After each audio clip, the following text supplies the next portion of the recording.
You just inherited a business. Problem is, it's $1 million in debt, and you've got 48 hours before the doors close for good. Every decision you make from here either saves it or buries it. There's no version of this where you get to think it over. Hour 0. You open the accounts expecting a number you can work with. It's worse than that. The lawyer told you $1 million. The lawyer was wrong. You go tab by tab, and the number climbs every time. Vendor invoices nobody paid.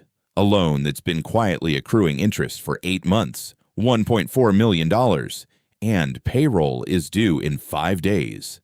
So you've got one asset worth something.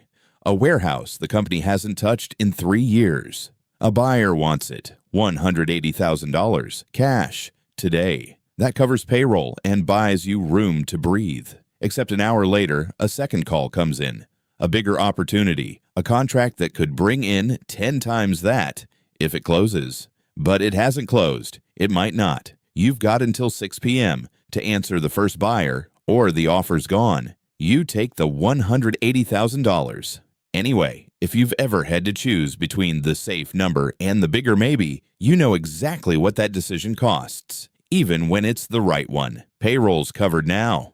Barely, except covering it means cutting 3 people, and one of them is the only employee who actually understands your supply contracts. Nobody else has read them. Cut her, and you save $6,200 this week. Keep her, and you're short again by Friday. You keep her. Unpaid, for now. Betting she's worth more than the number says. Hour 19 and your phone rings with the kind of offer you'd have said yes to on day 1. Enough money to clear the entire $1.4 million. Gone in one signature. The catch, they want 60% of the company. Sign it and the business survives. It's just not yours anymore. You counter, they counter back. 45%. A board seat, terms you don't love but can live with. The debt's gone. So is more than half of what you started the day owning. Hour 27, and the deal you just signed is already worth less than it was an hour ago. A client the investor deal leaned on to make the numbers work calls to say they're walking. No warning. Without them, the projection you just signed off on doesn't hold. 6 hours on the phone gets you half of it back. You're 2 moves behind where you thought you'd be. 1 move left that could turn this around. Not a hedge, a bet. A distributor's willing to place a bulk order, enough to stabilize the business for a year, if you can deliver in 10 days.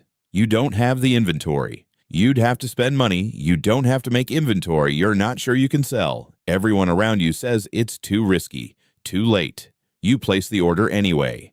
10 days, no safety net. No version of this where risky was ever off the table. Hour 43, 6 hours left, and the distributor hasn't confirmed. Hour 46 they do. The business that was $1.4 million in debt at hour 0 closes the 48 hours with a signed contract, a smaller ownership stake, and a team that's still intact. It's not the company you inherited. It's the one you kept alive. You just spent 48 hours trying to save a business from going broke. Next time, the problem flips. You've got 24 hours, $1 trillion, and if you don't spend every cent of it, you go to prison. Sounds easier? It isn't. I'll show you why the math falls apart almost immediately.